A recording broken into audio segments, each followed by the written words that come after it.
I just wanted to say thank you for doing what you do. I listen to your show Monday through Friday. It's awesome. You mentioned in your speech that government is not there to solve your problems. So someone like yourself who's been very successful in your career, I guess what is some of the biggest advice you could give to somebody who's in college on, how to be successful in life? And also, can I shake your hand? Sure, on the second, although I am sick.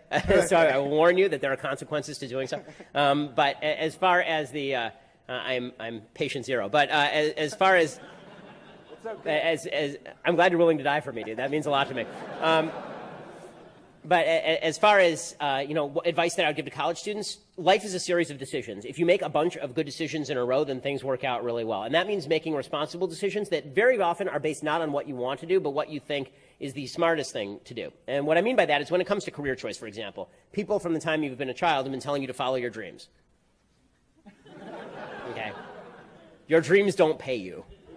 Right? Lots of people dream of being, a center fielder for the Cleveland Indians. Very few of them achieve this particular goal. Following your dreams is sometimes a recipe for failure.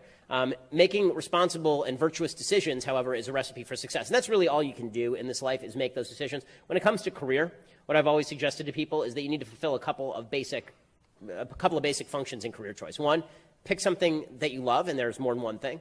Two, pick something you're good at, because there are lots of people who love something they're really, really terrible at. Right? The Antifa protesters outside, for example.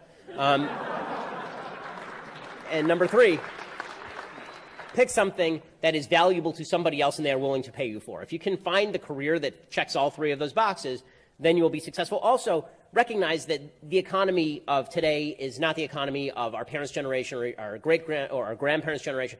There's going to be a lot of mobility.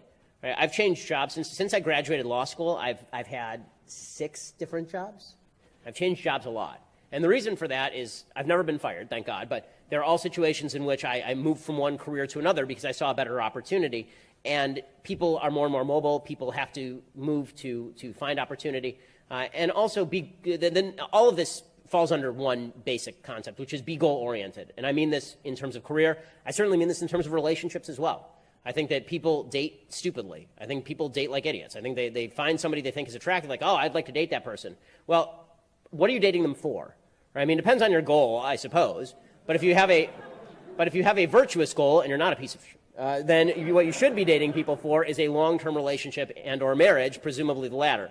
If that's the case, then there's a certain number of boxes that have to be checked, particularly a values box. Obviously, attraction has to be part of it, but when it comes to dating, people do the wrong thing. They make attraction the whole thing, and they're like, oh, my girlfriend's so hot, but we disagree on everything. Why should I stay with her? I don't know. Do you want to be miserable for the next 60 years? Because it turns out in 50 years, she ain't going to be that hot anymore. So you may want to think a little bit about your long-term policy. Same thing for you ladies. Turns out that stud, all those muscles can be sagging within 25 years. So, although I will acknowledge that fewer women are dating for the studly element than men are dating for women's looks, because men and women, unfortunately for all of the leftist advocates, men and women are inherently different, particularly on matters of sex. So.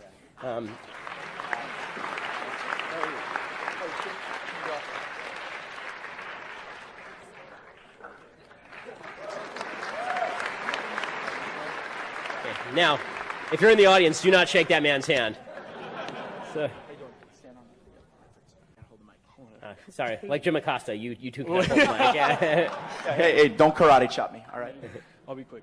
So, walking in here has been like the Pavlov's dog experiment, because I've been hungry since I heard you speak, and I realized I only listen to you on lunch break. So, thank you for being part of my afternoons Monday through Friday. I appreciate you listening. Yeah, so there's only really one thing that bothers the hell out of me about you, and I'm just gonna lay it all on the line. So here it goes. All right. How can you rank Rogue One ahead of Return of the Jedi on your Star Wars list? I just need to know right now. Please tell me. Okay. So the answer is that half of Return of the Jedi is a great movie and half of it is garbage. Right? The half of the Return of the Jedi that has to do with Luke and Darth Vader and the Emperor is fantastic. All that stuff is some of the best stuff in Star Wars canon. I agree, yep. Okay, and everything with the Ewoks is just terrible. Right? Everything on Endor is just bad. Right? That stuff is bad. And so and Rogue One, I was the first time I saw it, I didn't love it, and then the second time I saw it, I liked it more because it lent a certain weight to the Star Wars saga without taking away from it. Now, maybe I'm grading a little bit on a curve just because all the new Star Wars movies, except for that one, kind of suck. And when I say kind of suck, I mean The Force Awakens murdered my childhood. And then The Last Jedi proceeded to take the moldering body of my childhood, drag it out of the grave, set it on fire, and distribute the ashes to the wind. It was so bad. But all I want to tell you is like the father-son bonding in Return of the Jedi puts that above the ancillary characters of Rogue One. Like, okay, and that I hear as part of the initial. It's a good argument. It's a good argument as part of the value to the canon. I will agree that Return of the Jedi is more valuable to the canon in terms of the actual consistent nature of the quality of the film. Rogue One is a better film on I think an objective level than Return of the Jedi. But Return of the Jedi's Luke and Darth Vader stuff is more emotionally affecting, obviously. Thank you for your time. What's up, Mac? No question, that was the most important question of the evening. Hey, Ben. Hello, Ben. I'm a big fan of watching a whole lot of your videos. In particular, I like on YouTube Ben Shapiro dismantles college leftist. Yeah. Ben Shapiro dismembers leftists, buries him in unmarked grave. See him all the time. It's perfect. It's golden. My question is about the fate of Western civilization. It's the light stuff, okay. Right, exactly. Yeah, just what you wanted. So certain conservative thinkers like Jonah Goldberg have said the West is committing suicide. I know Stefan Molyneux, he drew some parallels between modern Western civilization and the fall of the Roman Empire. So my question is simply, do you believe that Western civilization is in decline? I think that there's no question European civilization is in decline. I mean, Europe has decided that it doesn't have values worth fighting for, and that it values sort of temporary comfort over the preservation of those values over the long haul. Is why they're not having babies, they're importing labor, they're undercutting their own culture with an ethos of multiculturalism. It's why Emmanuel Macron says that being nationalistic is suddenly a terrible, terrible thing. All of this speaks to a certain lack of understanding of basic Western values. I think that the United States has a better shot, but that's because it's really fascinating. I have this sort of argument with both Jonah and some of the what I call neo-Enlightenment thinkers. I don't think I coined that term, but this would be Steven Pinker, Sam Harris, some of the guys who are very into the Enlightenment. I like the Enlightenment too; it's great. But I will say that folks who think that the Enlightenment sprang from nothing and that the way that Western civilization is going to persevere is by re-embracing Enlightenment values in an era where we've basically cut the feet out from under those same Enlightenment values, I think that's a little bit short-sighted. So this is actually what my new book is on. So if you're worried about the fate of Western civilization, then next year I have a book that will save it. But the basic concept is that if you actually want to preserve Western civilization, the chief way of doing this is by re-embracing Judeo-Christian values and acting in accordance with those values. And one of those values is reason, right? There are certain basic values that Judeo-Christianity combined with Greek rationality brought to the world. That was the foundation of Western civilization. We've lost both. We've lost rationality to feelings, obviously, and we have lost Judeo-Christian values to a sort of either hedonism or to a subjectivism that suggests that you can make up your own profound values. People really suck at making up their own values. They're really bad at it. And the last 2 centuries have been good proof of that. Thank you.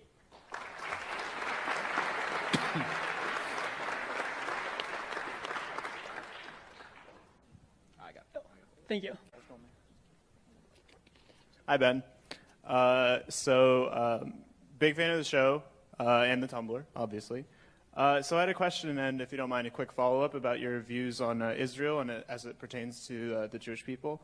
And I'd like to preface this by saying that I think that Israel is a great ally in that area of the world and ultimately a force for good. However, so you seem to conflate disapproval for Israel's actions with anti-Semitism a lot, and it seems a lot like the identity politics that we all despise, and it seems just a bit ideologically inconsistent to me. So what are your thoughts on that? So my feeling is that it is perfectly fair game to criticize Israel's policies on the same basis that you would criticize any other country's policies. Where I begin to think that it's anti-Semitism is if you are criticizing Israel for things you would never criticize any other country for. So to take an example, today Israel was hit by 400 rockets. Right? No country on earth would stand being hit by 400 rockets without going in full bore and knocking out as many of the enemy targets as humanly possible. There are going to be a lot of folks on the left who, over the next few days, when Israel retaliates, are going to suggest that Israel, the big bad Goliath in the Middle East, has engaged in some sort of war crime in answering for itself. This, to me, smacks of anti-Semitism, because the only reason to target the Jews on this one would be because of their identity, not because of a policy that any other country would not stand for. So, I mean, by the way, that's the State Department definition of anti-Semitism as well. So there are two basic. So when people say they're not for the existence of the State of Israel, that's anti-Semitism in the sense that every other group on earth, you're fine with having a state, including the Palestinians. But when it comes to the Israelis, then all of a sudden, no. Also, if you treat the Jewish state in a way you would treat no other state, then this is an element of anti-Semitism. But if you're just criticizing an Israeli policy, or something bad happened at a checkpoint, or I've criticized Israeli policy too. For example, I think they were idiots to withdraw from the Gaza Strip in 2007.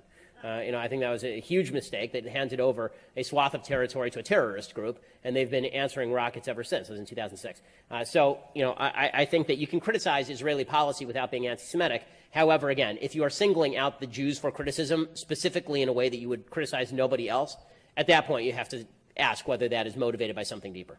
If you don't mind a quick follow-up? Sure, go for it. Okay.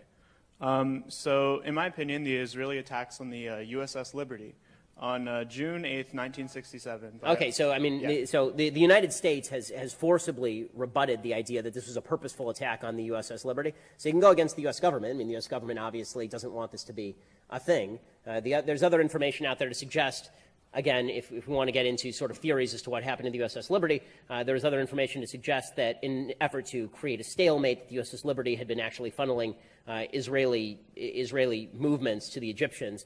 At the same time, there's a book called The Secret War on the Jews by a guy named Loftus who's written about this. I'm not sure I believe that theory, but if I don't believe that theory, then I'm going to believe the American government, which basically says this was a mistake, it shouldn't have happened, the Israeli government has apologized for it, and I mean, the United States legitimately hits its own soldiers in friendly fire incidents, so it doesn't seem that far outside the realm of possibility that allies would also engage in a friendly fire incident.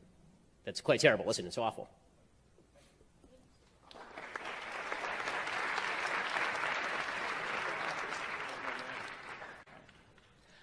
So you read part of the email from the Moral Scholars Office of Diversity and Inclusion today.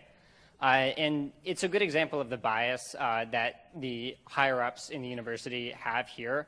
And the same bias is taken over all the universities across the U.S.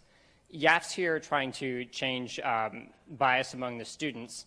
How do conservatives take back the administration in academia and make the university a place for free thought again? Is that even possible? I mean, it's very difficult. One of the reasons that it's very difficult is because, particularly in the professoriate, you have to have your dissertation approved by another professor. All these professors happen to be on the left. So they're not going to approve a dissertation about why the wage gap is fake, which, by the way, it is. The wage gap is fake. But if you write a dissertation about it, or if you write a dissertation about how men are men and women are women, and a man can't become a woman, and a woman can't become a man, and there's no such thing as a magical sex change machine, right? If you write a dissertation on that, you're not going to get a PhD at a major university, which means the only real way to take back the university system, there are three ways you can do it. One is you start rivals. You start actual private colleges like Hillsdale or Liberty, right, that are dedicated to teaching certain conservative principles. Way number two is that you infiltrate. You basically fib about your politics or avoid politics until you're in a position of power and you're tenured, and then there's nothing they can do about it. Way number three is you can go become inordinately successful and refuse to give donations until there's some sort of ideological balance at the university level and withdraw alumni funding. All three of these are possibilities. I don't think that, for example, legislation trying to create ideological parity is a safe thing to do. I think whenever the government tries to get involved in mandating particular thought at the university level, it's more dangerous than it is beneficial. Okay, thanks.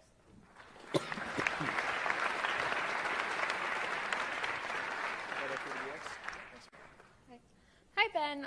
My name is Pammy, and I'm actually the president of College Republicans at Capital University, but our mascot is the Crusaders, and so recently there's been How dare you? I know. Well, recently there's been a movement with the students to have the name changed, and I know I personally am against the name change, and I know some other people who are. Like, we see it more of like criticizing like Western civilization more heavily than others, but some of the people who are against it think that it's not something worth fighting. So do you think there's something as the students like that we should voice our opinions about it, or do you think we should just kind of let that slide? I mean, I think that there's a strategic question and then there's a moral question. So on the moral level, I'm very much against the idea that you can obliterate history simply by just getting rid of things. And also, I think that the attempt to repaint the Crusades as a non-defensive war of aggression is historically inaccurate. I mean, the reality is that Jerusalem had been held by Christians for hundreds of years prior to the Islamic invasions of the 8th, 9th, 10th centuries, and that the Islamic invasion of European lands actually necessitated defensive action in some areas. Now, does that mean that the Crusaders didn't do some really terrible things? They absolutely did terrible things, mostly to my people, right? I mean, mostly to Jews, where they were going through Europe and just slaughtering whatever Jew they came upon. Hey, look, a Jew. But with that said, the attempt to recast all of history by saying, well, you can't have a team named the Crusaders, when, like, legitimately no one who is supporting the Crusaders at a football game is like, you know why I love the Crusaders? You know why? Because that time in 1190, when Richard the Lionheart went in Jerusalem in the Third Crusade and just started slaughtering folks, that was awesome. And now our football team's named after. That's why I like them. Right? Nobody does that. So I think that's foolish. And if you're really that concerned about it, it's a good teachable opportunity. As far as fighting on it, I think that there's a strategic there is such a thing as strategic withdrawal in certain areas. I'm not sure how much capital politically you want to expend on that particular fight when I think there are more important fights to fight. I think registering your disapproval of the decision is probably a wise move, but I think that turning it into the end of the known universe politically is probably unwise simply because it's too easy to caricature. Right? I think that the left likes to caricature these things on a routine basis, I reserve that fight for people who want to remove the cross from public territory, for example, World War I crosses and stuff like that. Again, that's a political calculation. But on a moral level, I see no reason why you should change the name of the Crusaders.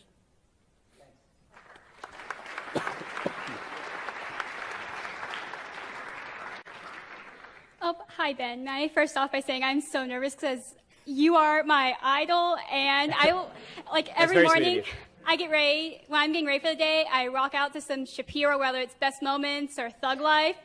So I'm really nervous right now. And may I ask, after my question, may I get a selfie with you? Sure. Awesome. Okay, so my question, You're good. I'm starstruck. Okay, so my question is... Why? I'm not that handsome. But you're amazing. So my question is, as a young conservative who is studying political science with plans to go to law school, and my ultimate career is to study law and go into politics, and I'm looking at the political atmosphere right now as it's getting violent, as Scalise was shot, Rand Paul was beaten up in his own house. What would you say as advice or a suggestion for a young conservative getting ready to go into this atmosphere that I want to change, but it's insanely... It's very difficult. I mean, I think that, number one, I do think there will be a better day here. I think people are getting very tired of this. I really do. I think across the country, people are starting to reject the sort of overwrought politics that we've seen with people beating each other up and confronting each other in restaurants and all the rest of it. I don't think it can last like this indefinitely. So that's number one. Number two, never tweet. Right? Now, like, I know it's tempting right now to be on social media, but when I was your age, I was writing columns, and half the things I was writing were stupid because I was 17, 18 years old. And I think that, it is important. Now's a good learning time, but it's not necessarily the best time to spill your thoughts publicly unless you really think that they are fully formed.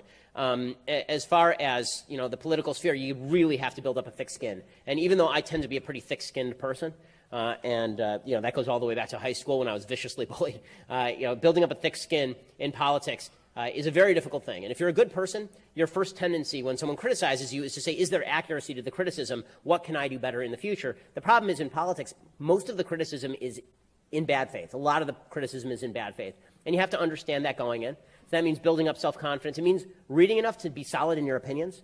You're at an age when you have the opportunity to really know what it is that you think and back what it is that you think all the way down to the root level and know the different permutations of your belief system.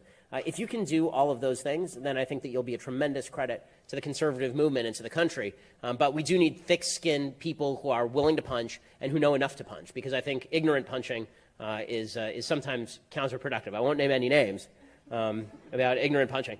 Yeah, I know, everybody's mouthing it. But the fact is that if you can punch in an effective way, then you'll be an asset to the country.